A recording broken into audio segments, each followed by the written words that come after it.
There's this massive misunderstanding that seems to exist, and I think it really kind of plagues a lot of people, but also investors. And I think it has to do with the confusion of what's simple with what's easy. Just because something is simple doesn't mean that it's easy. Just because you know something doesn't mean that you're doing it. Easy is not the byproduct each and every time of simple. It's quite simple to understand what you need to do to be in shape, eat well and work out. But a lot of people are out of shape. It must not be that easy. And again, this line of thinking, I think, is detrimental both in our daily lives, but also just for investors. You know, we were kind of told that this information, this abundance of knowledge would help curb decision making so that people would make better decisions about money. And, we were wrong about that. As far as I'm concerned, there's really two types of individuals. There seems to be one who maybe has an abundance of overconfidence. It's amplified because they can search the coffers of the internet and find the bias that maybe supports their point. And maybe the second individual is somebody who struggles with the paradox of choice. There's just so many different options that they're paralyzed. They don't know where to start. Obviously, nobody strives to be either of those individuals. So what do you do about it? I think the answer lies in the unknown. And I think that's a form of intellectual vulnerability. And that is, what I don't know is more important to me than what I do. That's understanding. That's the difference between knowledge and understanding, right? So that's why I'm so excited for this ongoing series, because it's not going to be just industry professionals spewing knowledge and facts and different strategies each week, but rather practicing professionals sharing insights to help provide understanding. That's what Your Life Simplified, this show, is going to be about. And I'm joined today by Valerie Escobar, who's another CFP. My name is Michael MacKelvie. Some of you probably don't know who I am. I would imagine most of you probably don't know who I am, but I'm a certified financial planner with Mariner Wealth Advisors, and we're a full service firm, which is going to be huge for this ongoing series because we have a reservoir of professionals, CPAs, CFPs, attorneys that all work here. We're a national firm, so we can bring in, again, a breadth of professionals to help provide a better experience for you from individuals who have experience practicing this. So I talked with Valerie, and today we felt like a good topic would be to start with 5 of the biggest financial pitfalls that investors struggle with. Thanks, Michael. I'm excited to get into this subject too, because there's just, like you said, there's so much misunderstanding, and a lot of it comes from the abundance of information, which sort of has that opposite effect. And like you said, overconfidence can be something that's a real killer. Sometimes I have clients that have come in and they, this is usually the case when there's a big inflow of cash that they didn't have before. So all of a sudden they had $500,000, $1 million, and they think this is a huge amount of money. It'll last forever, and I don't have to really do much about it. Having that overconfidence leads to overspending. It leads to not making the decisions regarding investing. And then just that carelessness makes it so that $1 million or whatever, bucket of money you had just absolutely goes away. And so that overconfidence with thinking that, any dollar amount is sufficient. There are clients that will struggle with having $10 million, whereas there's some clients who have $500,000 and they do absolutely fantastic. Right. So I think that's one of the biggest ones. I'm not sure if you have any experience with clients that have been in that situation. Yeah, what comes to mind is, so Daniel Kahneman, one of my favorite authors, if you ask him what's one thing you could fix to help investors make better decisions, this is perhaps the most well-known behavioral psychologist there is. He won a Nobel Peace Prize for prospect theory. He says that the number one thing he would fix would be overconfidence, right? So this comes from a variety of different places, but hindsight bias, we have a tendency to look back and say, well, yeah, I knew that was going to happen. I knew it was going to play out like that, right? But also, again, we like to seek out, we all are probably somewhat aware of confirmation bias. We like to seek out supporting evidence that helps support whatever point that we're trying to make. And in an information abundant age, it's not difficult to find that. So, second pitfall that I would see, I think it's great starting with overconfidence, as I mentioned, that's a huge one, is fear of risk. And again, this is something I've thought about quite a bit. And it's interesting because, when you're sitting down with a client right now, there's obviously some issues going on globally. There's inflation that we're dealing with here, just personally in this country. And there's this fear of, okay, well, I don't know necessarily what I should do. I know that if I just have my money in cash, I'm lighting a percentage of it on fire to inflation. But at the same time, I'm maybe worried about taking risk in the market. And you can't avoid risk, because not taking a risk also constitutes risk. And we talked about paralysis. There's risk in paralysis, right? So I think a lot of times, as investors are maybe managing their money and they're worried about taking risk, or they're maybe taking too much risk. It's something that also happens, certainly for DIY investors, retail investors, anybody doing it on their own. It's a question much more of how do you measure risk? Because if you can measure risk, then you can manage it, right? And if you ask really any investor about their portfolio, help me understand, what amount of risk are you taking on, right? You'll find that that's a fairly difficult question to answer. I doubt that many people are reciting a Sharpe ratio for their entire portfolio right off the top of their head. So I think fear of risk is part of it, but also just a misunderstanding of risk, really a risk literacy of sorts, right? As far as how to combat this, because I always think it's good just to talk about just different ways to maybe deal with it. The industry kind of looks to these risk tolerance questionnaires. Those aren't always perfect either. I've read a few different white papers on it, and part of the challenge with just risk tolerance questionnaires is it can depend on even who's asking the questions, where you're filling it out, what type of day you're having. If you think that it's just a risk tolerance questionnaire about that account versus your whole life. I mean, there's so many variables, and when you're just reading something in that isolated moment, again, it can be misleading. Plus, again, we mentioned risk literacy. People might not fully comprehend risk as they're filling these things out, and they wind up in maybe a more conservative portfolio than they want. And so I think really the best combatant for this is to actually spend some time really getting to understand what risk is from my just experience working with clients, gain a little bit of just experience working through, okay, how do I measure it? And then turning back to, okay, now how am I going to manage this within the grand scheme of my entire plan? Yeah. And I would certainly say that the best time to understand the risk tolerance of your clients is when things get scary. And so we certainly try to, especially when we're first getting to know someone, is keep things a little bit, less risky than maybe that they claim to be able to handle. And really asset allocation, which is the next piece that I want to talk about, is something that helps manage that risk, right? And asset allocation, what by that I mean is, where are we putting our investments?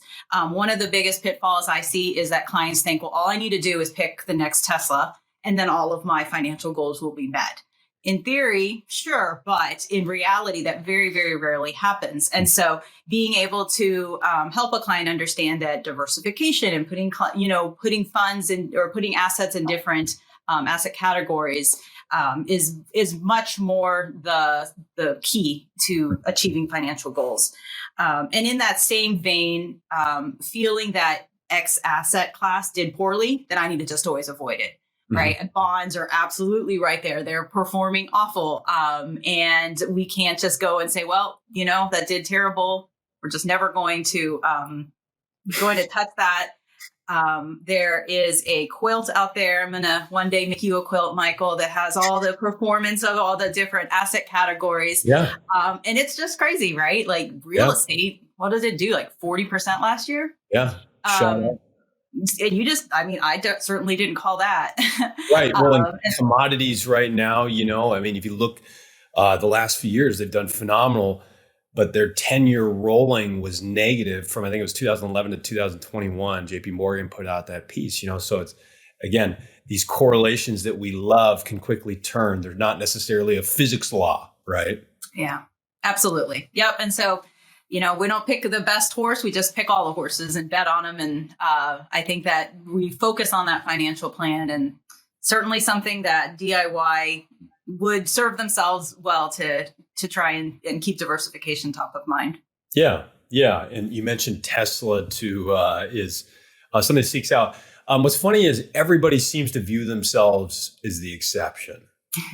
Absolutely. And we talked about like what's simple and what's easy. And again, it's not like we wouldn't struggle with these pieces too, just personally, right? I certainly have my own flaws. I certainly have my own misunderstandings with things, right?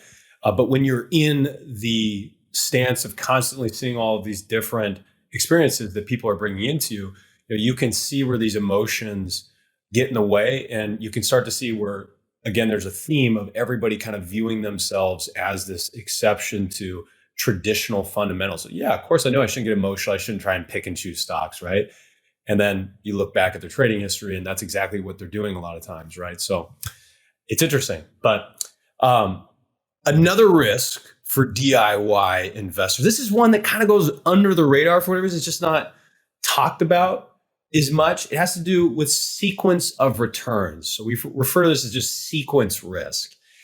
And it's a lot of times just unnoticed. It's one of those ones that just fly there. A lot of people probably just live their life without even knowing that it was there the whole time. But it has to do with the timing of returns, the order of returns, okay? There's danger in having poor returns early on as you get into the distribution phase, right? So as you start to take income from your portfolio, having those negative returns earlier on, you don't necessarily want that, right? It can drastically affect the portfolio. So I want to just walk through an example to give people an idea how big of an impact this is, okay? So we're going to use 15 years, and we're going to say from 1995 to 2009, we started with $2 million. Okay, so you retired in 1995. We're going to use historical S&P data, just what the S&P 500 did for 15 years. You started with $2 million in 1995. And let's say you're taking a distribution from that of $150,000 each year for 15 years, okay? So at the end of that period of time, if you had retired in 1995, taking 150 grand from your 2 million each year, and let's just say your portfolio was invested in the S&P 500, you would still have 3.3 roughly $1 million left. It's $3,316,199 in addition to getting to take that income each year, okay? You're feeling probably pretty good about that. That's a pretty good sum that you're left with. Let's say that we entered a wormhole and the order of operations was reversed. Year 1 is 2009. Year 15 is 1995. We just switch the order of returns, okay? We would therefore have the same average return, right? We're just changing the time period of when these returns happen. The average stays the same. Valerie, we end up with nothing. We run out of money in year 9, okay? So it's over a $3.3 million difference just by way of switching the order of returns. We took the same 150,000 out in the second example. All we did was just flip the order of returns, and we had over a $3.3 million difference. So again, this is why we get a little bit more conservative as we get closer to retirement. A big part of this is this sequence risk, because we're going to be switching into this new phase of life being distribution, right? And so I think it's always important to highlight this. That's one of the examples I love to show people because, again, it's utilizing real historical returns and just outlines, okay, this is why, again, we gradually get a little bit more conservative the closer that we get to retirement. And then after we retire, from there on out. And I think there's a few different ways. I always like to mention just a couple pieces. Hey, I don't know you, but some things to think about if you're looking to manage this. If you have good returns early on, it might be a reason to maybe change what's called your safe withdrawal rate. Again, that's dependent on your situation, but safe withdrawal rate's usually around 4%. You hear the 4% rule, right? But I always think of this withdrawal strategy as almost a form of guardrails. And if we have good returns earlier on and we're running the Monte Carlo analysis out, which is basically just a bunch of different simulations simulating, different market types, I like to see, okay, hey, is this adjust, can we potentially adjust your income and can you potentially take more home? So sequence risk is one that I think flies way too much under the radar. Yeah, absolutely. And with that, that could lead to overconfidence. And then, it's just like the snowball effect that we constantly have. So certainly one of the biggest risks. The last one that we wanted to touch, number 5, is, and this is really, I think it's something the same thing, that it's more of a thing of ignorance, right? It's not that the thing that people do wrong. And so this is not being up to date with changing tax laws. One of the, this is our full-time job, which means that this is all we do is focus on financial planning. Given that we are both CFPs, we have to take continuing education, right? Which means that, constantly learning and finding out what's going on and what's new. So I just recently took one of my recent courses, and it was about upcoming or potential laws changes due to the Secure Act. And so I just learned this. This is today. So one of the rule changes is for RMDs, if you are a non-eligible designated person, which first of all, that is like this new definition. If it's let's just talk about dark matter while we're at it. But basically, like a non-spouse inherits an IRA after the original owner's required beginning date, which is April 15th of the year after in which they would have died after they turned 72. So if you even understood me up to that point, you are not only subject to the 10-year rule, but they're thinking about applying a required minimum distribution requirement on top of that 10-year rule. So within that stretch, there's also going to be a minimum amount that you are required to take. We don't know if that's going to happen. But if you screw up your RMD, what happened? It's huge. 50% penalty. I have clients that have a $30,000 required minimum. If they just are like, sorry, you didn't know, so we're going to charge $15,000. It's gone. It's just huge. Right. Another one that could potentially change that I just learned was interesting too. Powers of appointments can be exercised by 9/30 of the year after the year of death in favor of an identifiable beneficiary. Same thing, right? Like, I don't know. I can't. I have to read it many, many times, and this is what I do with my life to understand that. But basically, it allows for our clients to potentially screw or mess or fix something that was messed up by the person who passed away. So that would be a huge advantage. But I mean, what are the chances anyone actually knows about that? It's pretty slim. Right. Yeah, I mean, because you're living a life, right? You're not waking up on Saturday and reading tax laws, at least if you're leading maybe a more interesting life. That is, unless you're us, right? People go live a fun life. We'll do the stuff that's, that you might think sucks. For us, it's kind of fun to nerd out on tax law. But yeah, exactly. Yeah. No, I mean, I think those are, obviously, really good points. And it's like, there's just so much at the end of the day to keep track of. And it's not to say that anybody can't, right? If you're doing this on your own, it's not to say that that's impossible. And I think for a huge contingent of our country, you're not maybe going to be in a spot where you can work individually for a little bit of time with an advisor. And so you kind of have this fundamental responsibility to at least get the basics down. But as you grow in scale, you grow in complexity, right? The older that you get increasingly more complex. And what comes with that, unfortunately, is more margin for error. There's just all of these different things that can impact you. There's all of these different things you have to manage, right? It's not to say it's impossible. It's just more challenging than maybe when you're 22, 23 and you just have a job, right? So anyways. Again,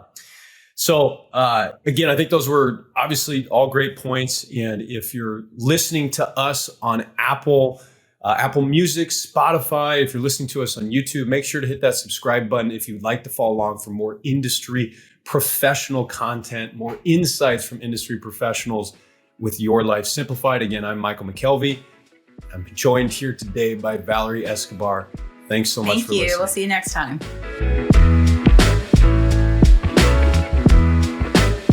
Mariner Wealth Advisors, or MWA, is an SEC-registered investment advisor with its principal place of business in the state of Kansas. Registration of an investment advisor does not imply a certain level of skill or training. MWA is in compliance with the current notice filing requirements imposed upon registered investment advisors by those states in which MWA maintains clients. MWA may only transact business in those states in which it is notice filed or qualifies for an exemption or exclusion from notice filing requirements. Any subsequent direct communication by MWA with a prospective client shall be conducted by a representative that is either registered or qualifies for an exemption or exclusion from registration in the state where the prospective client resides. For additional information about MWA, including fees and services, please contact MWA or refer to the Investment Advisor Public Disclosure website at www.advisorinfo.sec.gov. Please read the disclosure statement carefully before you invest or send money. The views expressed in this podcast is for educational purposes only and do not take into account any individual personal, financial, legal, or tax considerations. As such, the information contained herein is not intended to be personal, legal, investment, or tax advice. Nothing herein should be relied upon as such, and there is no guarantee that any claims made will come to pass. The opinions are based on information and sources of information deemed to be reliable, but Mariner Wealth Advisors does not warrant the accuracy of the information. Asset allocation diversification is a strategy designed to manage risk, but it cannot ensure a profit or protect against a loss in a declining market. Certified Financial Planner, trademark, CFP, registered trademark, and federally registered CFP with flame design marks, collectively the CFP registered marks, are professional certification marks granted in the United States by Certified Financial Planner Board of Standards, Inc., also CFP Board. The CFP, registered trademark, certification is a voluntary certification. No federal or state law or regulation requires financial planners to hold the CFP certification.